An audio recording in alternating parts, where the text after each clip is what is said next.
नमस्कार दोस्तों, आज हमारी कहानी श्रवण कुमार द्वारा रचित है। अमरनाथ जी ने अपने हाथ में पकड़े पत्र को एक बार फिर से पढ़ लेना चाहा। उनकी बूढ़ी आंखों से आंसुओं की दो बूंदें अपने आप टपककर पत्र पर फैल गईं।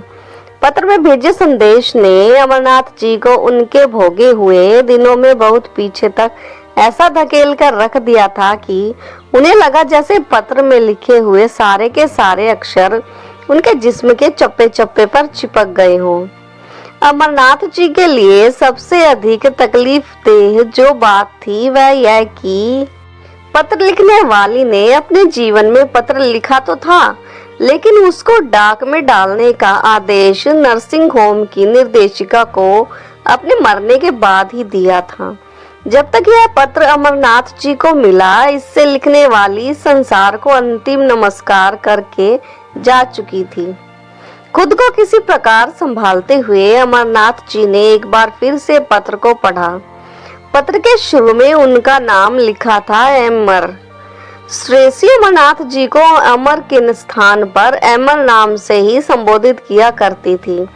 मैं जानती हूँ कि मेरा यह अंतिम पत्र न केवल तुम्हारे लिए मेरा अंतिम नमस्कार होगा, बल्कि शायद तुमको बहुत ज्यादा तकलीफ भी दे। जब चलते चलते थक गई और दूर कब्रिस्तान की तन्हाइयों में से सोए लोगों की तरफ से मुझको बुलाने की आवाजें सुनाई देने लगी, तो सोचा कि चलने से पहले तुमसे भी एक बार मिल लूं। आमने सामने न सही, पत्र के द्वारा ही। तुम्हारे भारत लौट जाने के बाद मैं कितनी अधिक अकेली हो चुकी थी, यह शायद तुम नहीं समझ सकोगे। तुम क्या गए कि जैसे मेरा घर, मेरा बगीचा और घर की समस्त वस्तुएं तक वीरान हो गई। ऐसा भी नहीं था कि मैं जैसे तुम्हारे वियोग में वैराग हो गई थी अथवा तुमको प्यार करती थी। हाँ, तुम्हारी कमी अवश्य मुझको परेशान कर देती थी, वह भी शायद इसलिए कि मैंने तुम्हारे साथ अपने जीवन के पूरे 8 वर्ष एक ही छत के नीचे गुजारे थे। जीवन के इतने ढेर सारे दिन हम दोनों ने किस रिश्ते से एक साथ जिए थे। मैं आज तक इस रिश्ते को कोई भी नाम नहीं दे सकी हूँ। अक्सर सोचा करती थी कि हमारा आपस में कोई भी शारीरिक संबंध नहीं था, एक ही देश में जन्म लेने का भी कोई नाता नहीं था। मन और भावनाओं से भी प्रेमी युगल की अनुभूति जैसे भी कोई रिश्ता हम नहीं बना सके थे। मैं कहाँ और तुम कहाँ, लेकिन फिर भी हम एक दूसरे के काम आए। आपस में साथ साथ बैठकर हमने अपना अपना दुख बांटा, एक दूसरे को जाना, समझा और परस्पर सहायता की। शायद इतना सब कुछ ही काफी होगा अपने परस्पर बनाए हुए उन बेनाम संबंधों के लिए, जिसके स्नेह बंधन की डोर का एक सिरा तुम थामे रहे और एक मैं पकड़े रही। दुनिया का रिवाज है कि किसी एक को एक दिन डोर का एक सिरा छोड़ना ही पड़ता है। तुम अपने तब की इस डोर का एक छोर पकड़े अपने वतन चले गए और मैं अपना सिरा थामे यहाँ बैठी रही। पर अब मैं इस स्नेह बंधन की डोर का एक छोर छोड़कर जा रही हूँ, इस विश्वास के साथ कि इंसान के स्नेह बंधन का सच्चा नाता तो उस डोर से जुड़ा जो विश्वास, अपनत्व और निस्वार्थ इंसानियत के धागों से बुनी गई होती है। कितनी अजीब बात है कि हम दोनों का जीवन एक सा लगता है, आप बीती भी एक जैसी है। हम दोनों के अपने अपने खून के वे रिश्ते जो अपने कहलाते थे, वे भी अपने न बन सके, और जिसे हम दोनों जानते भी न थे, जिसके बारे में कभी सोचा भी नहीं, उसी के साथ अपनी खोई और बिखरी हुई खुशियां बटोर कर हमने अपना जीवन सहज कर लिया था। पत्र पढ़ते पढ़ते अमरनाथ जी की आंखें फिर से भर आई। जीवन से थके शरीर की बूढ़ी और उदास आंखों को अमरनाथ जी ने अपने हाथ से साफ किया और फिर सोचने लगे अपने जीवन के उस पिछले सफर के बारे में, जिसमें वह कभी हालात के मारे हुए एक दिन श्रेयसी के साथ साथ कुछ कदम चले थे। अमरनाथ जी उस दिन कितने खुश थे जब उनका सबसे बड़ा लड़का नितेश अमेरिका जाने के लिए हवाई जहाज में बैठा था। नितेश ने इंजीनियरिंग की थी। सो उसको केवल थोड़ी सी अतिरिक्त पढ़ाई अमेरिका में और करनी पड़ी थी और एक दिन अमेरिका की मशहूर कोक कंपनी में इंजीनियर का पद पाकर वहां हमेशा रहने के लिए अपना स्थान पक्का कर लिया। 2 साल के बाद नितेश भारत से शादी करके अपनी पत्नी नीता को भी साथ ले गया। नितेश के अमेरिका में व्यवस्थित होते होते उसके दोनों छोटे भाई रितेश और मितेश भी वहां आ गए।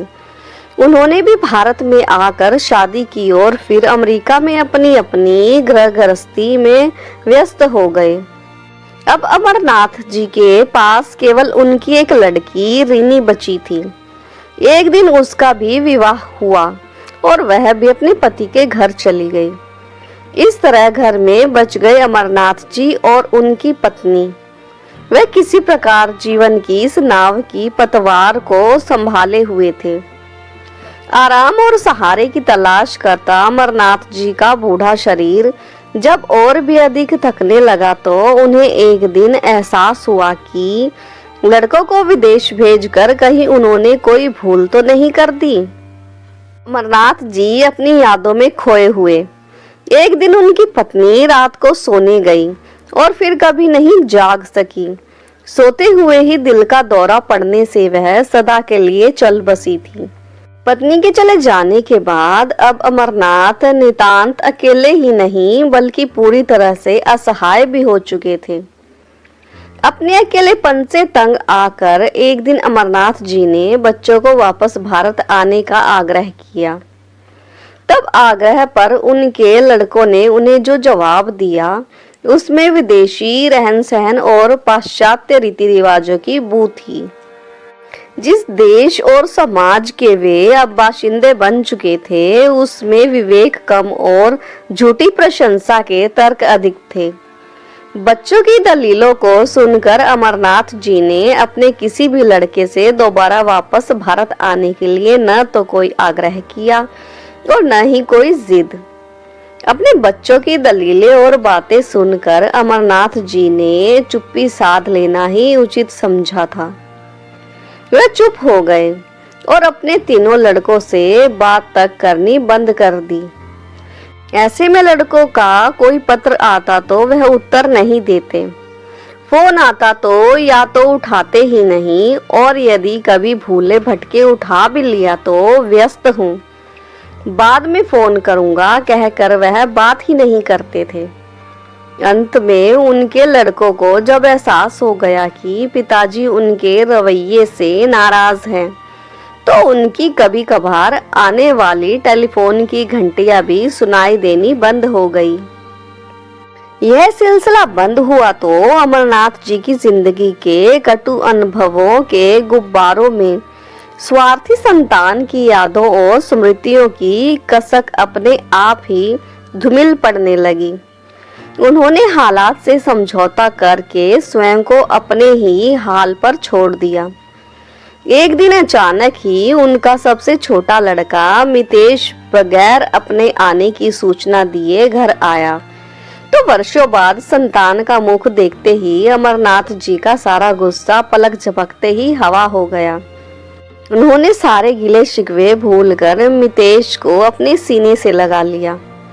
फिर जब मितेश ने अपना भारत आने का कारण बताते हुए यह कहा कि वह उनको अमेरिका ले जाने के लिए भारत आया है, उन्हें बाकी जीवन के दिन अपने बच्चों के साथ व्यतीत करने चाहिए, तो अमरनाथ जी ने अपने स्वाभिमान और जिद के सारे हथियार डाल दिए और एक दिन मितेश की सलाह पर उन्होंने अपनी कपड़े की दुकान और पुश्तैनी मकान बेच दिया।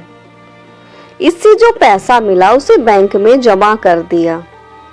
इस तरह अमरनाथ जी एक दिन विदेश की इस भूमि पर सदा के लिए बसने आ गए, जिसका बखान उन्होंने अब तक किताबों और टेलीविजन में देखा और पढ़ा था। अमरनाथ जी को अमेरिका में अपने लड़के के घर में रहते हुए 1 वर्ष होने को आया था और इस 1 वर्ष में उन्होंने क्या कुछ काम नहीं किया। वह व्यक्ति जिसने कभी भारत में रहते हुए 1 गिलास पानी खुद लेकर नहीं पिया, अब वह अपनों के आदेश पर खाना बनाने और उन्हें पानी पिलाने पर विवश था। जिसने अपने घर में रहते हुए कभी अपना एक रुमाल तक नहीं धोया था, वह अमेरिका आकर बेटे के घर में नौकरों की तरह सारे घर के कपड़े धोता। इसके अलावा मितेश के दोनों बच्चों की देखभाल, उनका कमरा ठीक करना, उन्हें खाना पानी देना, उनके स्कूल जाने के समय उन्हें स्कूल बस तक छोड़ने जाना और स्कूल से वापस आने के समय उन्हें घर लाने के लिए अपना अतिरिक्त समय देना, अब अमर यानी कि अमरनाथ जी के लिए हर एक दिन की साधारण सी बात हो चुकी थी। इस बीच जरूरत से अधिक काम करने तथा बढ़ती उम्र के हिसाब से शरीर पर अधिक भार पड़ने से अमरनाथ जी एक दिन बीमार हो गए। साधारण दवाइयों से भी ठीक नहीं हुए तो मजबूर होकर उन्हें डॉक्टर को दिखवाना पड़ा। डॉक्टर की सलाह पर उन्हें अस्पताल में कुछ दिनों तक रखना पड़ा। इससे एक अतिरिक्त आर्थिक भार और अपना अतिरिक्त समय भी देने की परेशानी मितेश व उसकी पत्नी के ऊपर आ गई। अमरनाथ जी का कोई अलग से चिकित्सा बीमा तो था नहीं, इसलिए उनकी आर्थिक सहायता के लिए जब मितेश ने अमेरिकी सरकार के स्पेशल सिक्योरिटी कार्यालय में अर्जी दायर की तो वहां से भी यह कहकर मना कर दिया गया कि यह सुविधा अब केवल उन प्रवासियों को ही उपलब्ध है जिन्होंने अमेरिका में अपने सोशल सिक्योरिटी नंबर के साथ बकायदा लगभग 3 वर्ष तक कार्य किया होगा। यह पता चलने के बाद मितेश और उसकी पत्नी दोनों के ही सोचे हुए मंसूबों पर पानी फिर गया, क्योंकि उन्होंने सोचा था कि अमरनाथ जी को अपने पास बुलाकर रखने पर 2 प्रकार की सुविधाएं उन्हें स्वतः ही मिल जाएंगी। एक तो उनको दोनों बच्चों को देखने के लिए निशुल्क बेबी सीटर का प्रबंध हो जाएगा, जिससे लगभग $400 उनके प्रति सप्ताह बच सकेंगे और साथ ही अमरनाथ जी को सरकार के द्वारा मिलने वाली प्रति माह कम से कम $500 की सोशल सिक्योरिटी की आर्थिक सहायता भी मिलती रहेगी। इस बात का पिताजी को तो कुछ पता नहीं चल पाएगा, सो एक पंथ 2 काज वाली कहावत भी ठीक काम करती रहेगी। अमरनाथ जी के लिए मितेश जब सोशल सिक्योरिटी का लाभ न ले सका और साथ ही उनके बीमार हो जाने पर उनकी चिकित्सा का एक अतिरिक्त खर्च भी उस पर आ पड़ा तो उसके व उसकी पत्नी के बदले स्वभाव को अमरनाथ जी की बूढ़ी अनुभवी आंखों ने पहचानने में देर नहीं लगाई। वे समझ गए कि अब उनका अपने बेटे और बहू के घर में रहना उन दोनों के लिए बोझ बन चुका है। इसके साथ ही अमरनाथ जी को यह समझते देर नहीं लगी कि मितेश का अचानक से भारत आना और उनको अपने साथ अमेरिका ले जाना मात्र उनका उनके प्रति प्रेम और अपनत्व का एक झूठा लगाव ही था। सच तो यह था कि मितेश और उसकी पत्नी को केवल अपने दोनों बच्चों की देखभाल के लिए उनकी जरूरत थी और अब उनके बच्चे बड़े हो गए तो बूढ़ा लाचार बाप बेटे व बहू के लिए बोझ हो चुका है। एक दिन अमरनाथ जी ने मितेश से कहा, मेरा यहाँ रहने से कोई मतलब तो निकलता नहीं है, बेहतर होगा कि मुझे भारत भेजने का प्रबंध कर दो। यह सुनते ही मितेश का पारा 7वें आसमान पर चढ़ गया। वे चिल्ला कर बोला, क्या समझ रखा है आपने हमें? कुबेर का खजाना तो नहीं मिल गया है कि जिसे जब चाहे जितना खर्च कर लो। पूरे $1500 से कम का हवाई जहाज का टिकट तो आएगा नहीं। कहाँ से आएगा इतना पैसा? हम अपने को बेच तो नहीं देंगे। यहाँ घर में आराम के साथ चुपचाप पड़े पड़े रोटियां तोड़ने में भी कोई तकलीफ होने लगी है क्या? तो फिर मुझे नितेश या रितेश के पास ही भेज दो, कम से कम आबो हवा तो बदलेगी। अमरनाथ जी ने साहस करके आगे कहा तो मितेश पहले से भी अधिक झुंझलाता हुआ उनसे बोला, मैंने उन दोनों को फोन किया था, उन दोनों में से कोई भी आपको रखने के लिए तैयार नहीं। उनका कहना है कि मैं ही आपको लेकर आया हूँ, सो इस मुसीबत को केवल मैं ही जानूं और भुगतूं।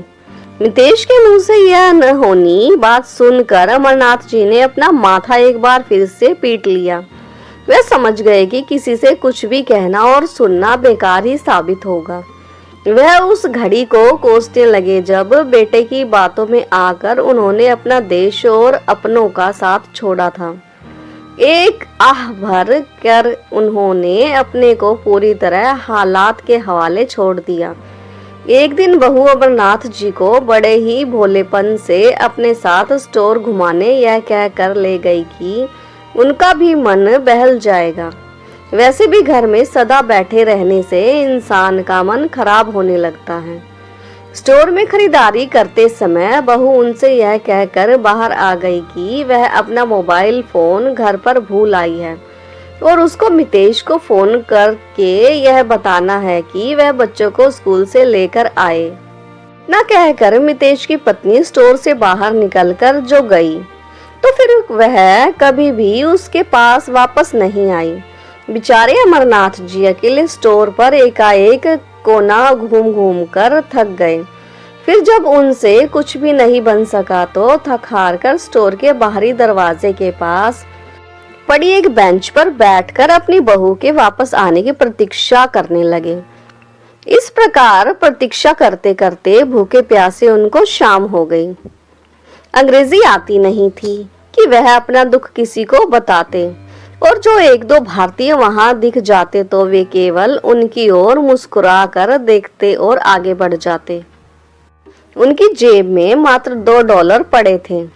सोचा कि फोन कर लें, मगर उन्हें फोन नंबर भी याद नहीं था। कभी भूले से भी उन्होंने नहीं सोचा था कि एक दिन उनकी यह नौबत आ जाएगी। बैठे बैठे परेशान से जब रात घिर आई और स्टोर भी बंद होने को आया तो अमरनाथ जी की समझ में आया कि वह यहाँ संयोग से अकेले नहीं छूटे हैं, बल्कि उन्हें जानबूझकर छोड़ा गया है। सो इस प्रकार की मनोवृत्ति को अपनी संतान के रक्त में महसूस कर अमरनाथ जी फपक कर रो पड़े। उनकी दशा और उनको रोते हुए कुछ एक लोगों ने देखा, मगर किसी ने भी उनसे रोने का कारण नहीं पूछा। ऐसे समय में स्ट्रेसी नामक महिला स्टोर से बाहर निकली और अमरनाथ जी को यूं रोते और आंसू बहाते देख उसके पास आ गई।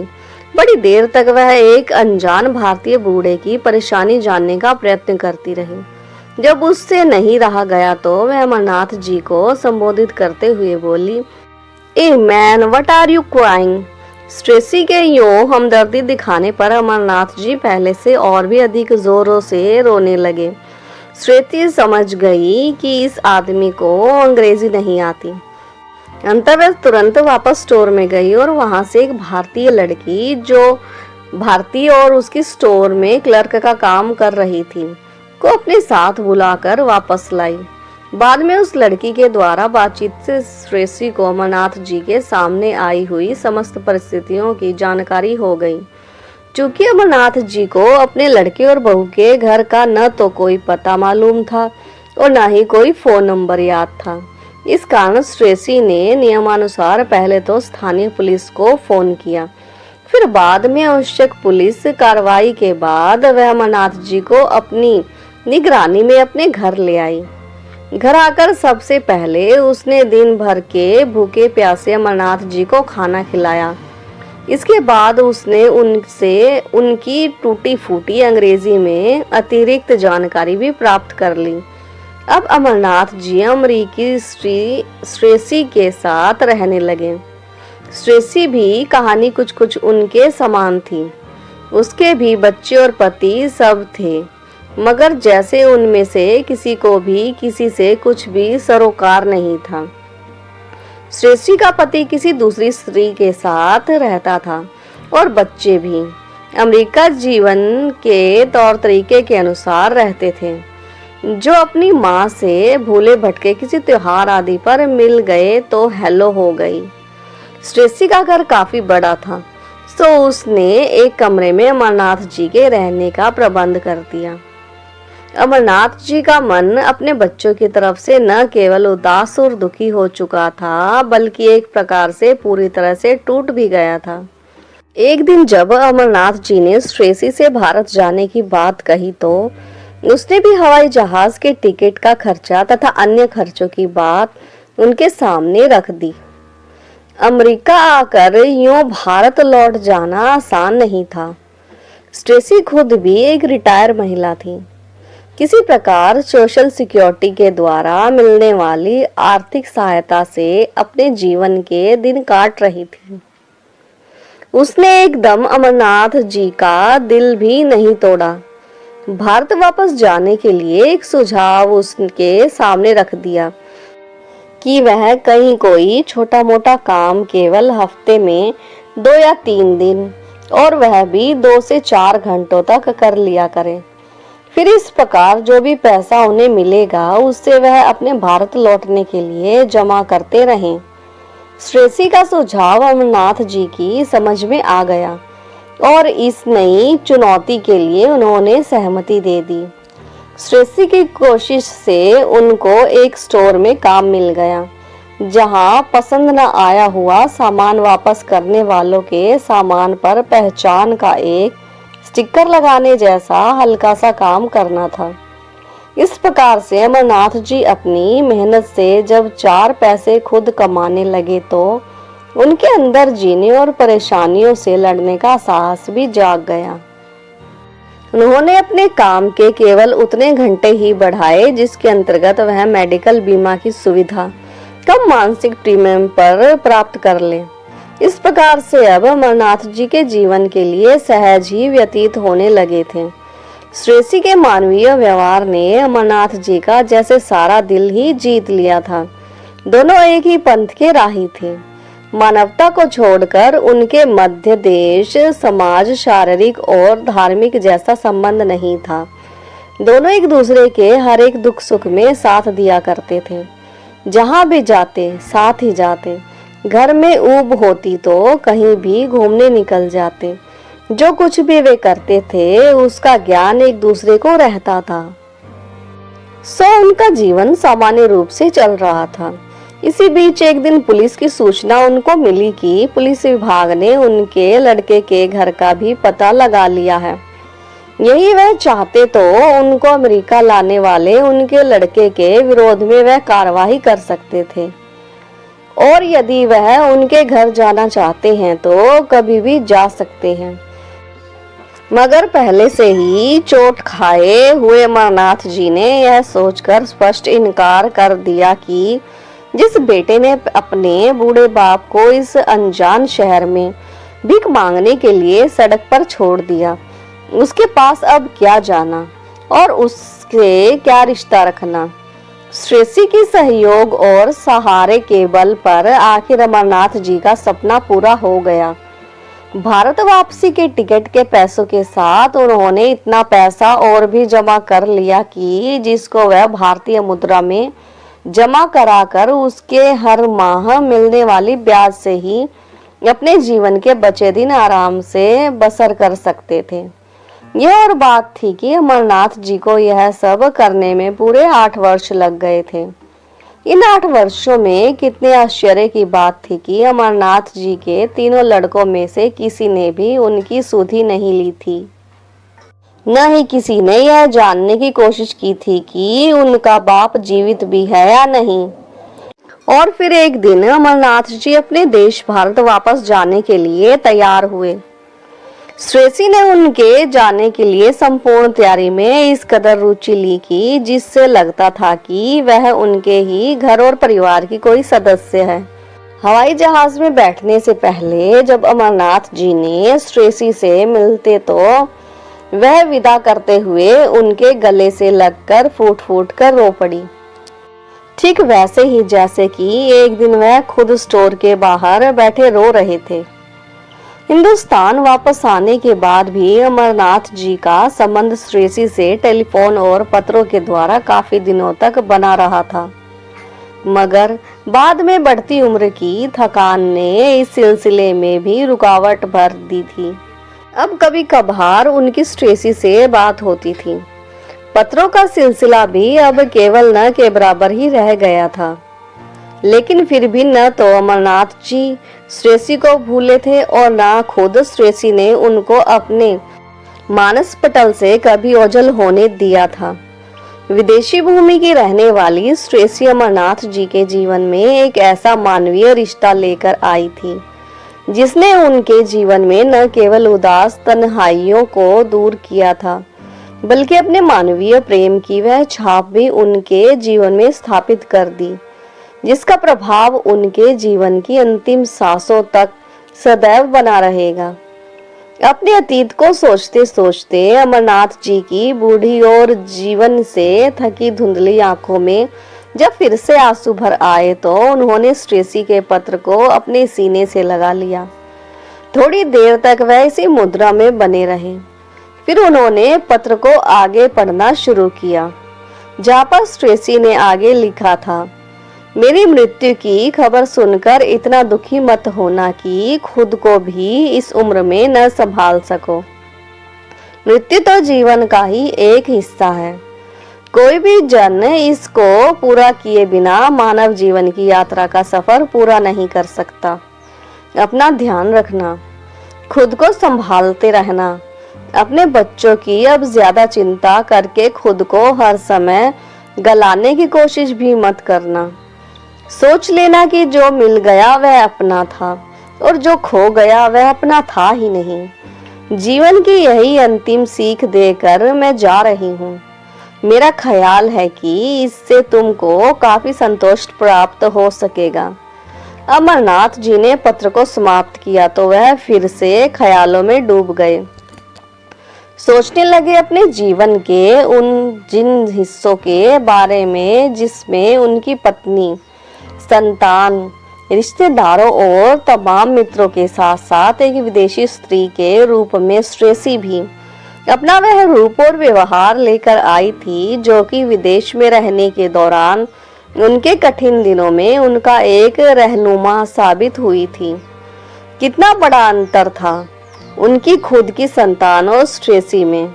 अपनी औलाद जिसको उन्होंने न केवल जन्म दिया था बल्कि उनके पालन पोषण में भी कभी कोई कमी नहीं होने दी थी।